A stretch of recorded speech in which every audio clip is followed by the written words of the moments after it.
deciros que esta ponencia es una de las que me cuestan más trabajo de todas las que yo he tenido, porque tengo que confesar delante de vosotros, y creo que todos nosotros, como hacía San Juan de Ávila al comenzar a predicar un sermón, rezar el Ave María. Y en el Ave María viene, ruega por nosotros pecadores. Porque al hablar del sustento diocesano del clero, al hablar de la cuestión de los dineros, tenemos que empezar reconociendo que todos somos pecadores y que no llegamos a lo que el Señor nos pide. Yo el primero. Y si alguno llega, pues que levante la mano. Por eso, desde la altura de Jesús, a quien tenemos que imitar, y tanto nos han dicho ayer y hoy, pero especialmente ayer, don Juan Esquerda Bifé y también Lorenzo Trujillo, sobre la radicalidad evangélica que viene desde nuestra identidad sacerdotal y que nos lo ha dicho San Juan Pablo II de una manera magistral en Pastores de Bovis 30, pues hablar del dinero, y tengo que hacerlo con mucha humildad, pero también desde la exigencia que dice Cristo y desde la exigencia de San Juan de Ávila, que lo ha vivido y lo ha predicado. Entonces, esta última charla de estos 2 días de formación del clero es bajar desde la teoría preciosa que hemos tenido, desde el cardenal Miller y todas las conferencias, vamos a bajar al tema del dinero. Algunos dicen que hablando del dinero hasta los santos se bajan de las peanas, pero es una justificación para nosotros hacer lo que queramos, porque ningún santo se baja de las peanas al hablar de dinero, y menos San Juan de Ávila. Por eso, entonando el mea culpa, y es lo que dice San Juan de Ávila, para hablar de esto hay que empezar diciendo que necesitamos de Dios y necesitamos reconocer cuál es nuestra situación para poder cambiar. San Juan de Ávila vive en una iglesia opulenta, rica, unos sacerdotes, la mayoría ricos. No han hablado antes el profesor Francisco Juan, varios beneficiados. Había clérigos que tenían 20 o 30 beneficiados. 20 o 30 beneficiados. Más que condestables en esa época. Y él va a decir que precisamente la causa de que la Iglesia necesite reforma y que incluso se haya producido la aparición de Lutero es la avaricia del clero, el dinero del clero, obispos y presbíteros, y al Papa también, al que le da una serie de recomendaciones, lo cual no justifica que surja un Lutero, al que siempre le dirá por soberbia, la soberbia de Lutero, pero sí dirá, hasta el Señor sufre por esta situación que vivimos.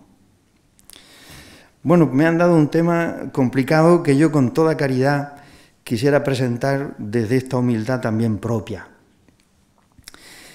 Tiene 2 partes esta ponencia: sustento del clero diocesano hoy y las pautas de San Juan de Ávila sobre el dinero de los sacerdotes seculares.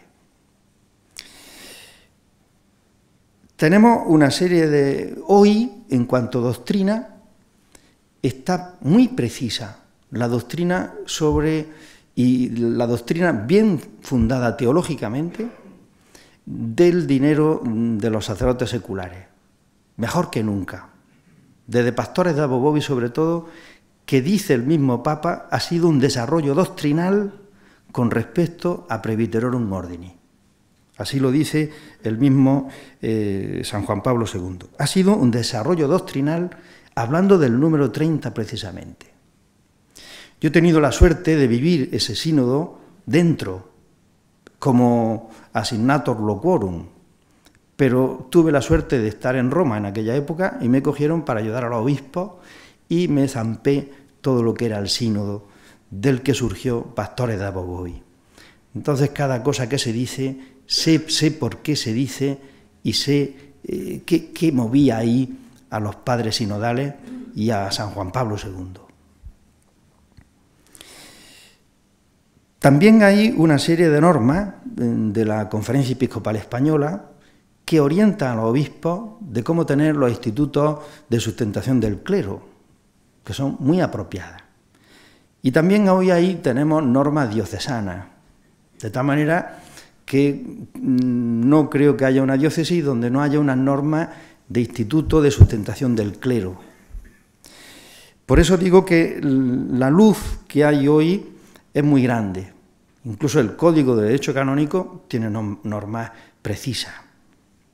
Ahora bien, como el mismo don Juan Izquierda Bifé ha dicho en repetidas ocasiones, ¿se está viviendo realmente el espíritu y llevando a la práctica estas normas y estas motivaciones que quedan tan bien reflejadas en los escritos magisteriales?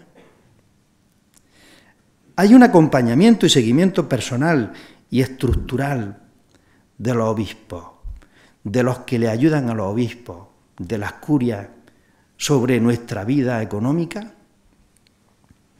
Yo creo que aquí falta todavía mucho camino por recorrer, que hay que recorrer con paciencia, pero urgentemente, urgentemente. Y el Papa Francisco, una de las cosas que está diciendo y viviendo es que la Iglesia tiene que caminar viviendo la radicalidad evangélica. Y no hay tiempo que perder, no hay tiempo que perder. Sobre todo en una sociedad, como nos decía el cardenal Miller, que no cree, que no cree. No pretendo dar por concluido el tema, sino abrir interrogantes y dar también algunas sugerencias operativas. Vamos a hablar, yo soy cura desde hace 30 años y soy párroco desde siempre. Por eso, aunque tengo estudios, sigo siendo párroco desde siempre y por eso hablo desde la realidad. Y también, bueno, desde estar en la Conferencia Episcopal me ha permitido y me sigue permitiendo ir por muchas diócesis. Al cabo del año yo visito por lo menos 10 diócesis. San Juan de Ávila me lleva y me trae, lo cual quiere decir que algo sé de cómo están los sacerdotes. También he sido delegado del clero 6 años de mi diócesis, también algo da para eso. ¿Cuál es el sustento del clero diocesano hoy en España? Bueno, las razones teológicas están claras. Las cogemos de Pastores de Boboi, este número 30, que yo recomiendo luego leerlo despacio. Y aquí no hay nada más que vivir, imitación de Cristo pobre. Esa es nuestra identidad sacerdotal. Somos representación, o sea, hacer presente a Cristo. Hacer presente a Cristo. Y Cristo nació pobre, vivió pobre, murió desnudo interiormente y exteriormente. Esto también lo exige Pastores de Boboi para todos los cristianos, yendo hacia una iglesia pobre y para los pobres, como se ha reflejado y nos lo está diciendo, y desde ellos para todos, no excluyente, por supuesto. Pero dice Pastores de Boboi también en el número 27, para todos los cristianos, sin excepciones, el radicalismo evangélico es una exigencia fundamental e irrenunciable que brota de la llamada de Cristo a seguirlo e imitarlo, en virtud de la íntima comunión de vida con Él realizada por el Espíritu. O sea que el Pastores de Boboi sitúa el radicalismo evangélico para todos los cristianos. pero luego ya en el número 27, pero luego en el número 30, mucho más para los que somos representación de Él como cabeza, y hay una aportación de Pastores de Bobby, cabeza, y explica, en el sentido de siervo, cabeza en el sentido de siervo, porque mirad, hermano, muchas veces hemos utilizado, somos representación de Cristo cabeza, pero se nos ha subido a la cabeza, de tal manera que a veces somos cabezones, por ser representación de Cristo cabeza, pero explica muy bien San Juan Pablo II, gracias a un cardenal que lo dijo en público, y él recogió esa aportación. Cabeza en forma de siervo que sirve a todos y se entrega por todo. Y esto hay que entenderlo también desde una iglesia pobre y para los pobres, de la que nos hablaba ya, y se nos ha olvidado, San Juan 23, y que más recientemente nos está recordando con su vida y enseñanza el Papa Francisco.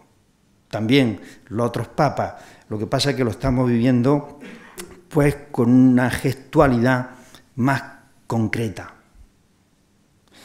Por tanto, esta misma exigencia, dice Pastores de Bobby 30, para todos los cristianos, se presenta a los sacerdotes no solo porque están en la iglesia, porque somos otros cristianos, sino porque están al frente de ella, al estar configurados con Cristo cabeza y pastor, capacitados y comprometidos para el ministerio ordenado, vivificados por esta caridad pastoral, que es la que nos lleva a vivir como Cristo. Por eso nuestros puntos de referencia, y de ahí que los consejos evangélicos sean propios de la ordenación. Lo repito de nuevo porque lo ha dicho mucho don Juan Esquerda, pero es que pertenece a la esencia de nuestro sacramento. Lo hemos dejado para los que son regulares. No. Pertenece a la esencia del sacramento del orden. Y en concreto, ya quiero decir, cuando es muy curioso, he tenido que estudiar mucho estos días preparando esto, pero cuando Presbyterorum Ordini, que cuida muy bien al decir de los presbíteros, precisamente en el número 20, cuando habla del dinero, habla de los sacerdotes. ¿Por qué ese documento que habla de los presbíteros, para hacer diferencia de los obispos, cuando toca el tema económico, dice los sacerdotes? Pues dice Caprioli, que el que mejor tiene es el desarrollo de este documento conciliar, para incluir a los obispos, porque todos somos sacerdotes, obispos y presbíteros, participando del sacramento del orden sacerdotal, para incluirnos a todos, porque esto nos exige a todos, y los consejos evangélicos son propios de nuestra identidad del sacramento del orden. Por eso nuestros puntos de referencia son Cristo y su caridad pastoral, y está enmarcado siempre dentro de la misión de la Iglesia. Por eso dice Presbyterorum, dice Pastores de Bobby 30, el obrero merece su salario, Lucas 10:7, y también el Señor ha ordenado que los que predican el Evangelio vivan del Evangelio, 1 Corintios 9:14. Pero dice a continuación, esta verdad hay que enmarcarla dentro, no puede absolutamente confundirse con una especie de pretensión de someter el servicio del Evangelio y de la Iglesia a las ventajas que del mismo derecho puedan derivarse. Es decir, que todos tenemos, el obrero merece su salario, de que todos los que predicamos el Evangelio tenemos derecho a vivir del Evangelio, pero dentro de la misión del Evangelio que tenemos, y nunca fuera, y nunca fuera. Precisamente la pobreza, dice también, ayudará a los sacerdotes a estar siempre disponibles para ser enviados allí donde se les necesite. Habría que preguntar a los obispos cuando tienen que hacer en mayo o junio los traslados. ¿Cuáles son los que más les cuestan? ¿Cuántos novios, hablando de desposorio, se casan con parroquias suculentas? Como decía el profesor Francisco Juan, muchas prebendas, muchos beneficiados, había muchos opositores, en otras ninguno. Puede estar ocurriendo esto también, muchas parroquias tienen novio, otras ninguno. También hace falta, en este sentido de la pobreza, un testimonio de total transparencia en la administración de los bienes. Uno de estos signos de transparencia es la obligatoriedad de que en cada parroquia exista un consejo de asuntos económicos, como dice el Código de Derecho Canónico en el número 537. Con lo que se señala además la participación de los laicos tanto en el control y gestión del dinero como de su obligación de contribuir a las necesidades de la Iglesia y de los sacerdotes. Ahora bien, ¿hay consejos económicos en todas las parroquias? ¿Quiénes son los que los forman? ¿Los amiguetes del cura? ¿Quién tiene el control del banco? ¿Quién gestiona realmente la economía? ¿Solo el sacerdote? ¿Dónde está la transparencia? Habría que ver todo esto en la línea de la espiritualidad de Pastores Dabo-Bobi. Total transparencia. Total transparencia significa total. Y también hay, en este número, que viene muy bien con lo que estamos viendo dentro de un presbiterio, la pertenencia, dice, a un único presbiterio lo llevará a comprometerse para favorecer una más justa distribución de los bienes entre los hermanos, con lo cual reconoce San Juan Pablo II que no hay realmente una justa distribución, porque ya dice para favorecer una más justa distribución de los bienes entre los hermanos, así como un cierto uso común de los bienes, cosa necesaria para trabajar. Esto es muy importante meterlo en ese proyecto que yo creo que es muy necesario de un presbiterio como salió esta mañana. Proyecto de formación de un presbiterio. También la cuestión económica. Y también, dice Pastores Dabo-Bobi 30, la solidaridad con los pobres de cerca y de lejos. Y tiene todo ahí una riqueza doctrinal. Y al mismo tiempo termina el significado profético de la pobreza sacerdotal en medio de una sociedad consumista, lo cual señala Pastores Dabo-Bobi como particularmente urgente. Dice particularmente urgente en una sociedad consumista. Por tanto, estamos hablando de un tema particularmente urgente de llevarlo a la práctica. El Papa Francisco está situando la urgencia de este testimonio de una manera elocuente. Y por eso, una de las cosas que está llamando la atención del pueblo de Dios y del mundo entero es precisamente su pobreza. Por eso es anhelado, querido por todo el pueblo de Dios y por la gente hasta que no creyente, precisamente por su testimonio de pobreza, que le hace ser testigo del Evangelio en primera categoría. Ya el concilio, en Presbyterorum Ordinis 20, concreta en qué consiste la justa remuneración de los sacerdotes, y también el Código de Derecho Canónico posterior, 1272-1274, hablando de este fondo común necesario, y de 1281, la retribución conveniente a la condición propia nuestra. Es verdad que todos estos años se han dado pasos importantes en esta tarea. Podemos decir que en todas las diócesis los sacerdotes no carecen de lo necesario para vivir. Se les asegura en la actualidad, son datos de la Conferencia Episcopal Española, así en general, se asegura en la actualidad entre 750 y 850 euros. Hay diferencia a lo mejor entre diócesis, unas tienen, es verdad también, que la diócesis española, como los territorios, en uno la renta per cápita es más alta, más baja, el gasto más alto, más bajo, pero en esa horquilla más o menos funciona todo el clero. En general dan un testimonio de vida, creo, sinceramente.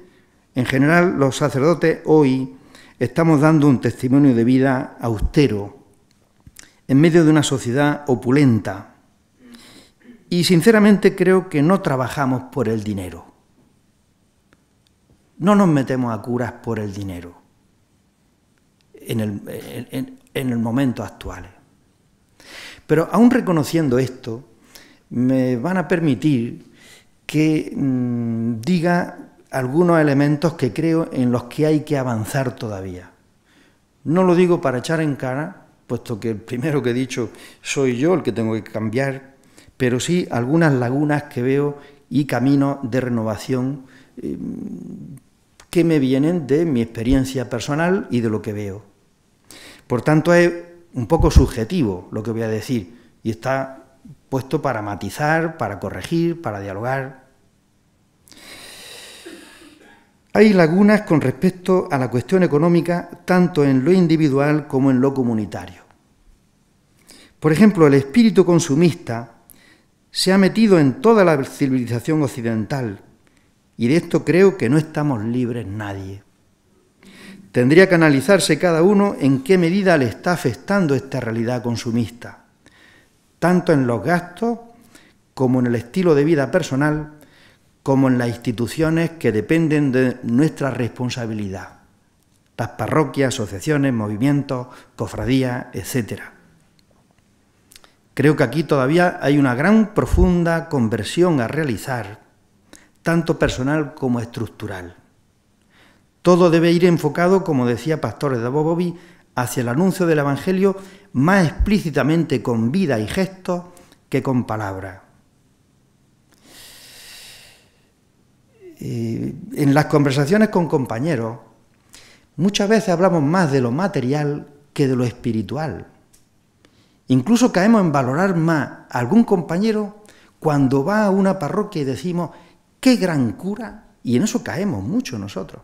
¡Qué gran cura! Que en 2 años que lleva ha reformado toda la iglesia y ha conseguido no sé cuántos miles de euros. La pregunta siguiente es, ¿era necesario? ¿Era urgente eso? Nadie se hace esa pregunta, sino que qué gran cura, y así a veces es valorado en la diócesis, el cura que sabe sacar más dinero a la gente para hacer qué. Pero nadie se pregunta ¿para hacer qué? Yo no sé si hablo un poco claro, pero bueno, lo que quiero es cuestionar. La verdad es que se está consiguiendo que todos los sacerdotes tengan un mínimo vital. Pero la verdad también es que las diferencias siguen siendo a veces escandalosas entre los sacerdotes con cura de alma. En no pocas ocasiones algunos cobran hasta 3 veces o 4 veces más que su hermano sacerdote. Muchas veces, así hablando, bromeando, decimos, a veces no parecemos hermanos sino primos. Y lo peor de todo es que esta realidad que se sabe está siendo silenciosamente permitida por los responsables diocesanos. A veces obispos, ecónomos, etcétera, y a veces por no ser conocedores del asunto y otras veces por no aplicar las normas que ya están establecidas y en no pocos casos porque estas normas son insuficientes para poder equiparar a todos, no teniendo en cuenta casos flagrantes para hacer este equilibrio. Y algunos de esos casos flagrantes son los que yo quisiera poner de manifiesto. Por ejemplo, con las clases de religión han surgido nuevos beneficiados. Estos no solo cobran mucho más que sus hermanos sacerdotes, metidos en la pastoral diaria, sino que saben que dispondrán de futuras pensiones, a veces el doble que los demás. Los factores de corrección del Instituto de Sustentación del Clero no siempre funcionan ni se aplican. Además, se tienen ya estas clases como un derecho adquirido, como un beneficio, que ya hemos visto que se habían quitado en el Concilio Vaticano II y que en algunos se considera como un derecho adquirido al margen de lo pastoral. Yo hago lo mismo que tú, pero además tengo el beneficio de las clases de religión. También es cierto que a lo mejor ahí alguno puede decir que trabaja más que otro, pero ¿es verdad del todo? ¿No está trabajando también un sacerdote que mientras el otro está dando clases de religión, el otro va también al colegio a visitar a los que están en el colegio y sigue la orientación con los profesores de religión como algo que tiene que hacer, o mientras está visitando enfermos, o mientras está preparando la predicación? ¿No es eso también pastoral? ¿No es todo pastoral? También se ha hecho de las parroquias pudientes nuevos beneficiados, pues las que más ingresos tienen son las más requeridas en los cambios. Muchas son las lagunas legislativas y de espíritu evangélico que hay aquí que cubrir. Por ejemplo, es urgente que, como dice el Código de Derecho Canónico, en cada parroquia se establezca el Consejo Económico Parroquial, que con total transparencia rinda cuenta de los balances al obispado, así como un seguimiento por parte del Consejo de Economía diocesano y del arcipreste. Hay todavía aquí grandes diferencias entre lo que unas parroquias pudientes aportan al sacerdote, además de lo declarado, y las más humildes que no pueden aportar nada. En algunos casos hay normas de equilibrio, pero por lo general no consiguen una adecuada nivelación de ingresos reales para todos. También quiero hacer una mención que el estipendio de las misas. Es verdad que durante Presbyterorum Ordini algunos obispos dijeron que se quitase, pero el Papa Pablo VI no lo consideró oportuno y no se quitaron los estipendios de las misas. Pero en los institutos de sustentación del clero, por regla general, no entran los ingresos de los estipendios para equilibrar a los sacerdotes. De tal manera que hay sacerdotes que tienen estipendios todos los días y por tanto cobran 300 euros más que los que no tienen nada. 300 euros es el 30% o el 35% de la paga de un sacerdote, que no está contemplado en las normas generalmente de los institutos de sustentación del clero. Con lo cual, teniendo las normas, unos ganan 30% más que otros de un sueldo que tampoco es muy grande. Con esto no quiero cuestionar el derecho a los estipendios, pero sí que los estipendios entren en lo que un sacerdote por la pastoral recibe. Esto entra dentro del espíritu nuevo del concilio y de pastores de Abo Bovi. Los criterios también de los gastos ordinarios de luz, agua, teléfono, de las casas parroquiales, así como los que viven de alquiler, aunque estos ahora son menos, a veces quedan fuera de lo contemplado en el Instituto de Sustentación del Clero, con lo que las parroquias pudientes corren con esos gastos, mientras que los que están en las más humildes tienen que pagarlo de su paga, que ya es pequeña. También otro punto es el vehículo. El vehículo de un sacerdote es vehículo de la Iglesia, porque está al servicio, digamos, de la empresa, pero en nuestro caso es la familia de la Iglesia. Hay una desnivelación entre unas diócesis y otras. Unas pagan el coche primero, luego el segundo pagan un 50%, otras, pero por lo general hacen que haya un desequilibrio muy importante, porque el dinero de un coche se lleva el 30% del gasto mensual de un sacerdote, poniendo amortización, poniendo revisiones, reparaciones, todo eso. La cuestión de la jubilación está más o menos garantizada, pero lo que no así está garantizado es cuando ya caemos en una gran dependencia. Hay diócesis que lo tienen arreglado, pero otras no. Y haría falta una unión de diócesis donde se pueda para que los sacerdotes sepan, como ocurre en una orden religiosa o congregación, que tú, desde que entras, vas a tener lo mínimo hasta que te mueras. Y te van a cuidar, te van a cuidar. Y esto desde que te ordenas. Y el no tener esto asegurado hace que muchos sacerdotes, incluso ya muy jóvenes, por lo que yo estoy viendo, ya desde jóvenes empiezan a hacerse su plan de pensiones. Con lo cual, no ya solamente sacan dinero de ese pequeño dinero del fondo de sustentación, sino que sacan dinero de otras cosas que no están, no son moralmente dignas para un sacerdote. Estoy oyendo por primera vez, desde hace 5 años o 6, y no lo había oído nunca en mi formación, los derechos de estola. Se habían quitado hace mucho tiempo, pero lo estoy oyendo entre el clero, los derechos de estola. Y no faltan sacerdotes que cobran y se llevan todo lo de los bautizos, lo de los entierros, sin pasarlo por la caja de la parroquia. Esto está ocurriendo y no hay nadie que vigile por parte del obispado ni por parte de nadie. Bueno, así en resumidas cuentas, así es un poco de la situación. Hemos mejorado, pero creo que hay lagunas para seguir avanzando en este camino.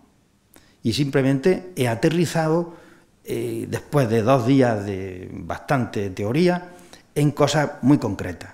Podían ser más, pero he dicho algunas, para intentar que la familia diocesana sea familia también en lo económico. Pues, ¿cómo vive San Juan de Ávila la cuestión monetaria? El principio fundamental que a él le movió, lo tenemos claro: Cristo y Cristo pobre. Cristo pobre en su encarnación, Cristo pobre en su cruz. Me pongo en manos de Cristo. Me he dejado enamorar por Cristo, como nos decían muy bien. Ya me sobra todo, me sobra todo.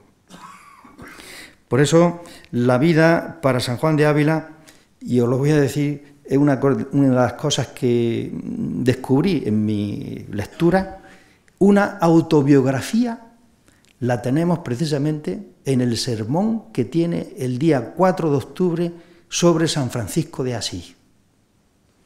En el sermón del día 4 de octubre. Está hablando de San Francisco, pero está hablando de él, donde realmente dice, la verdadera pobreza es ser mendigo delante del Señor, en lo interno y en lo externo, para ser concrucificado con Cristo. Y esa fue la vida de San Juan de Ávila, parecerse en todo a Cristo. Y Cristo pobre, Cristo crucificado, que para él era el sentido de la vida, como Pablo, como también San Francisco de Asís, del que dice: no ha habido quien tan amigo haya sido de la pobreza. Por eso la vida de San Juan de Ávila es muy parecida a la de Cristo, pero a través de San Francisco. Por ejemplo, cuando él tiene la primera misa, todos lo sabemos, reparte todos sus bienes, su herencia, y lo dedica, eran más o menos unos 3.000 ducados que él tenía de herencia de esa mina de plata en Almodóvar del Campo, y la reparte entre los pobres.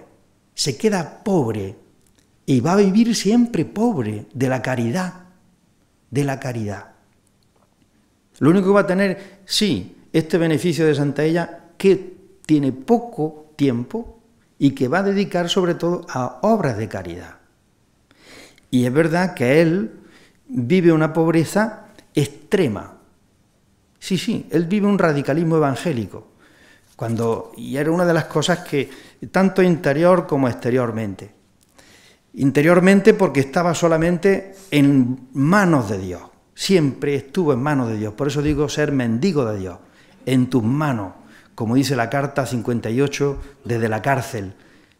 No pasa nada que esté en la cárcel, estoy en tus manos. Le ofrecieron salir de allí si a los testigos falsos él los delataba y sabía quién eran los testigos falsos que lo habían llevado a la cárcel. Si nos dices quién son, te libramos. Dice, no voy a delatar a nadie, estoy en manos de Dios. Y en manos de Dios estuvo siempre, toda su vida, con las manos vacías, pero en manos de Dios. Internamente, pero también en lo externo. San Juan de Ávila vestía una sotana roída, ya desgastada, y la duquesa de Priego, que era un poco la que siempre estaba un poco con él, y le ayudaría también en la cuestión de libros, porque es verdad que sí, él gastaba dinero para formarse, para predicar, y esos libros costarían dinero. Y ya nos ha dicho el profesor también que parte utilizaría de ese dinero del beneficio, parte también de lo que le daban como Jesús, que vivía de la caridad, de esta señora, de la otra, Susana, tal, de las mujeres que le ayudaban en la caridad. Pero él vivía y no quiso nunca dice, si yo me subo al púlpito con sombrero nuevo, sotana nueva, ¿qué dirán los oyentes? Le dicen una y otra vez, ponte, no, voy limpio, pero no quiero. En esto es muy significativo, os lo digo un poco, hoy nuestro traje, ¿cuál es? Nuestro traje, además de la vestimenta, nosotros tenemos que cuidar mucho el coche y la casa. El coche es signo de lo que uno vive. El coche lo llevamos, es nuestra ropa. Un cura, aunque lleve Clériman, si lleva un coche de gama media alta, no que media baja, media alta, ¿qué está diciendo? ¿Está predicando el Evangelio? Por eso el Papa, yo creo que en esto está hablando, gama baja. Y entró al garaje de los cardenales después de Lampedusa, al garaje del Vaticano, y dijo, los coches de gama alta de aquí fuera. Sí, porque no va con nuestro estilo de la Iglesia de Jesús.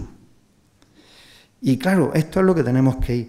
Y San Juan de Ávila dice también, su biógrafo Luis Muñoz, fue obrero sin estipendio, y habiendo servido tanto a la Iglesia, no recibió de ella ni un real. Es decir, él no quería estipendio por nada. Y si alguna vez tuvo que recibirlo, porque se lo metían ya, lo utilizaba en los colegios que él había ido fundando. Lo mismo del dinero de la patente de los 4 inventos que hizo, de los 8 que hubo en esa época, y están en el archivo de Simancas de Salamanca. Él recibía dinero de la patente, además del amigo suyo que lo engañó, pero cuando lo recibió, pues resulta que de ese dinero de la patente para costear los sitios de las obras pías. La situación del clero en esa época, y así lo contagia a sus discípulos. Los discípulos de San Juan de Ávila se distinguen por la modestia en su vida y en su traje. De tal manera que los jesuitas de Andalucía tienen que vestir más pobremente que los jesuitas de otras partes de España, porque aquí están los discípulos de San Juan de Ávila que visten un sayal pues, de vellorí pardo, que es el traje de los discípulos de San Juan de Ávila. Y entonces los jesuitas tienen que dejar sus sotanas negras que traían de Italia y acomodarse un poco al estilo que San Juan de Ávila había impreso en sus discípulos, pero no por obligación, sino por el espíritu que él contagiaba desde el amor de Jesús. Por eso dice él que no bastan leyes, sino que hay que tener el espíritu de Jesús. En la pobreza es muy importante tener en cuenta cómo hay que distribuir las rentas, la plática 8, que va destinada precisamente a eso. ¿En qué deben emplear los clérigos las rentas eclesiásticas? Aparte de los memoriales a Trento, luego el Sínodo de Toledo, y aquí hay una clara referencia. Hay que mantener al clero, aunque predica la pobreza, sabe que no se puede ser perfecto del todo, y que hay que ir aspirando a la perfección. Entonces, por eso él reconoce que hace falta dar a los eclesiásticos vida sin mendicidad y también sin riqueza, que esa vida, así, modesta, es la más segura para los que no son perfectos. Por eso él, aunque aconseja la perfección, sabe que nosotros esa perfección hay que ir caminando poco a poco. Por lo tanto, dice, para los que no son perfectos, no han llegado a ese amor de Dios tan pleno, pues hace falta vivir con cierto mantenimiento. Y entonces hace falta darle un razonable mantenimiento. Vivir moderadamente. San Juan de Ávila, algunas veces le hemos puesto muy estricto. No, es un hombre tierno, amable, que contagia por el amor. Y el amor nos lleva al radicalismo evangélico. Pero como Jesús sabe graduar en sus discípulos según pueden ir dando de sí. Según pueden ir dando de sí. Ahora no quita el listón, porque dice, este es el sentido de la Iglesia y de los santos, los cuales como entendieron que las riquezas son ocasión de muchos males y que es difícil ser uno bueno y templado entre ellas y por consiguiente salvarse con ellas, según dice el Evangelio, quisieron que los clérigos no fuesen ricos, porque tuvieran vida desocupada para servir a Dios y camino seguro y fácil para ganar su reino. Por eso dice que el obispo es el primero que debe dar ejemplo. Primero el Papa, al que le recomienda también. Y dice, y si el Papa lo hace, los obispos lo vivirán mejor. Y si los obispos lo hacen, los clérigos vivirán así mejor la pobreza. Y el pueblo, si ve al Papa, obispo y clérigo vivir la pobreza, vivirán mejor lo que es ser cristiano. Al obispo también le corresponde velar para que todos los clérigos tengan lo suficiente para vivir, pero no para enriquecerse. Entonces, dice San Juan de Ávila unas propuestas operativas. Lo primero es reformar el corazón. En esa iglesia que está corrompida, que hay más riqueza en la iglesia, según dicen algunos historiadores, había en la iglesia tanta riqueza que en medio de ese mundo de pobreza en el que habría suficiente con el dinero de la iglesia para quitar la pobreza en España. Pero él va hacia una reforma desde el corazón. Por eso la carta dirigida, 148, dirigida a los canónigos de Córdoba, que estaban muy lejos de vivir el Evangelio, le habla al corazón para la conversión personal. Él había hablado mucho con ellos sobre cómo tenían que vivir y tal, pero ya una vez que ya había hecho todo eso, va directamente al corazón. Vivir como Cristo. Y oye, y San Juan de Ávila es un santo que hace milagros. Realmente lo canonizaron sin milagro, pero él hizo muchos milagros. Uno de los milagros fue, por ejemplo, convertir al deán de la catedral de entonces de Córdoba. Menuda pieza. Don Francisco de Córdoba, que quería hasta comprar de su dinero el obispado. Vivía como un marajá, vivía tutiplén en todos los sentidos, humano y divino. Era el dueño de Córdoba.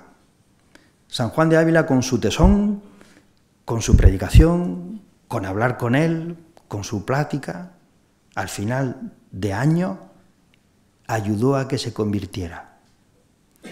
Todo un milagro, convertir a aquel deán. Y así muchos milagros hizo San Juan de Ávila.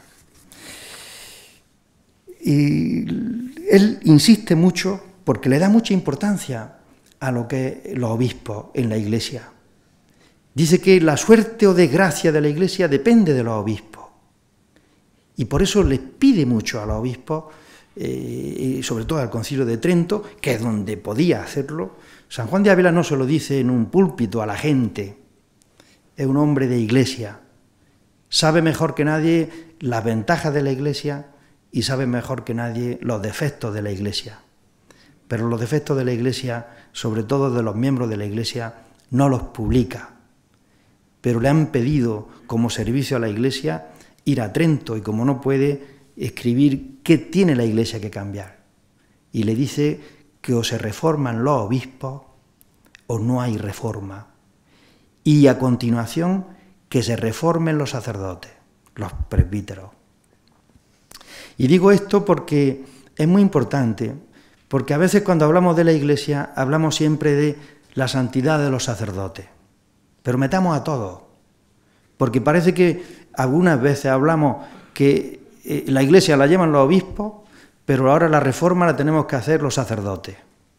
No, tenemos que hacerla todos, todos, papa, obispos, presbíteros, diáconos, laicos, todos juntos en la misma barca. Pero los primeros, los que tienen más responsabilidad.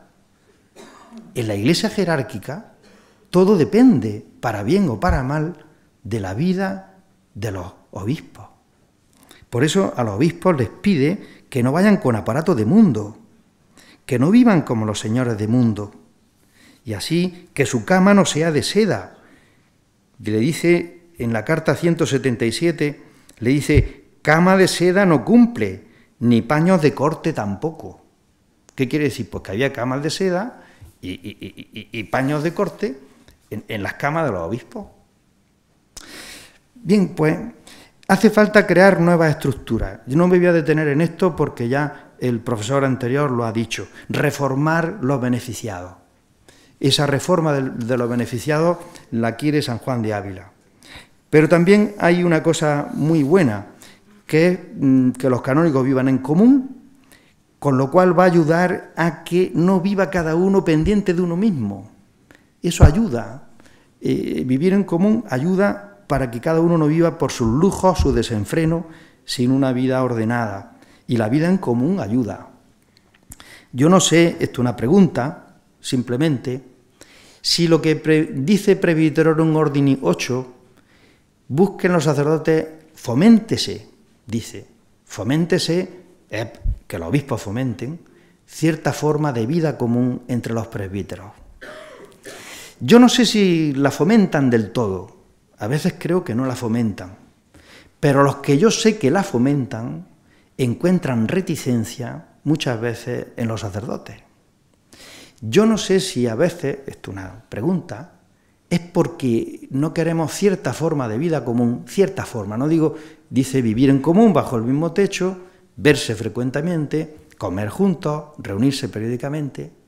No sé si ahí entra, lo dejo en interrogación, para no ser vigilado.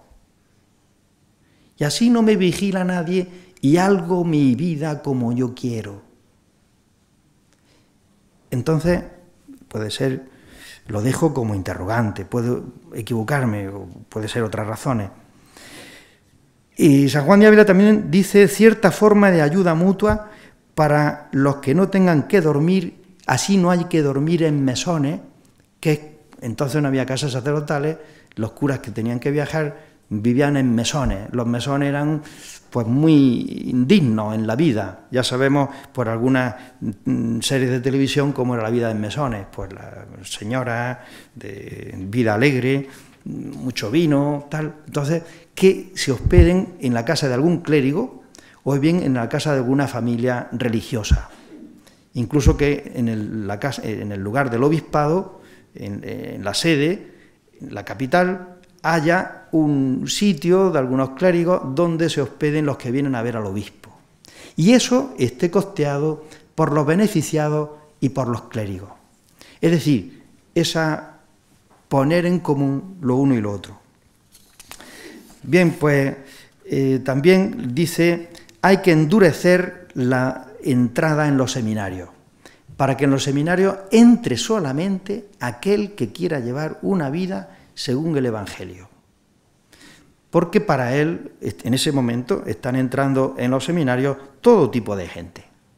Incluso algunos recomendados por los patronos que tenían derecho a meter en los seminarios a quien quisieran, por encima de los rectores. Y entonces dice, pues que eso se paguen, se cree otro colegio, que se paguen ellos sus estudios y que se le ponga una vida de clérigo de tal manera que se les vaya esa gana de ser clérigo. Pero que los seminarios lo costen entre los obispos, los canónigos, los beneficiados más potentados. Es decir, esta es la pauta de San Juan de Ávila, poner en común. Ese espíritu común ya está en San Juan de Ávila. Ser miembro de un presbiterio donde todo se pone en común, según las necesidades. También, por ejemplo, cuando en Montilla surgen parroquias nuevas, pues dice, ¿quién va a llevar esas parroquias nuevas que no están ya bajo los diezmos? Pues los que hay ya, que se distribuyan el trabajo. Y dice, por meses o por semanas.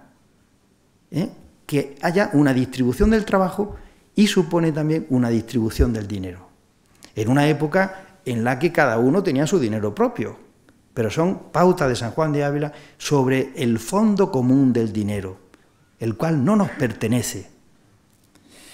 Y luego también, para ir terminando, que los obispos costen los lectores, la formación permanente de los sacerdotes, a través de los lectores y a través también de los sacerdotes itinerantes, confesores y predicadores que tienen que ir por los obispados. Y para que los pueblos no sufran la carga, porque ya pagan los diezmos, pues que se pague a través del obispado. La creación de hospitales también, porque, como se ha dicho también, la sustentación del clero lleva consigo ayudar a los pobres, por motivo de justicia, como se ha dicho también, en contra de la opinión de Soto, Domingo de Soto, que era por caridad, por misericordia. Lo que sobra se lo dio a los pobres por misericordia. Él dice, por justicia. Porque realmente lo que yo estoy gastando de sobra es un robo a la gente. Y esto lo dice tanto para los eclesiásticos como para el mundo civil. Hace falta, también dice él, una real distribución de la riqueza en el reino de España. Y mucho más en la Iglesia.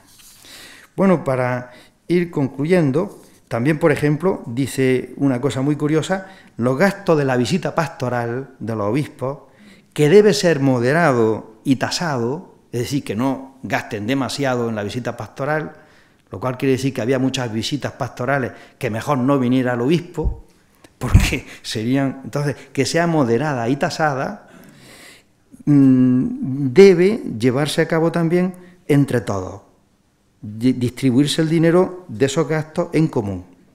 Los beneficiados de las catedrales pongan la mayor parte, porque ellos se llevan la mayor parte de la riqueza de los pueblos. Pues simplemente, a la luz de San Juan de Ávila, lo que quiero decir es que hoy día, y tal y como está el tema del Congreso o de estas jornadas, es que hace falta no solamente presbíteros que vivan la pobreza, sino presbiterios que vivan la radicalidad evangélica en pobreza. Presbiterios juntos, que como presbiterio se visualice. Y la gente que tiene una conciencia de que la Iglesia tiene dinero, y a lo mejor no es tan correcta, porque eso nos viene ya de muy antiguo, pero que visualice que un presbiterio con su obispo es pobre, y por tanto la Iglesia tiene que ser pobre con los pobres y desde ellos para todos. Pues para concluir, termino con una oración, una petición para que la Iglesia hoy, en especial de los presbíteros y unidos a los obispos y con los obispos, seamos imagen del buen pastor y caminemos en esta dirección de la Iglesia primitiva. Una oración que hace el mismo San Juan de Ávila, que la cojo de él y con él quisiera rezarla. Oh eclesiásticos, si verdaderamente os miraseis en el fuego de vuestro pastor principal Cristo, en aquellos que os precedieron, apóstoles y discípulos, obispos y mártires y pontífices santos, ecce vita clericorum, hacer las cosas con perfección, y para eso henchirse del amor de Dios. Amén.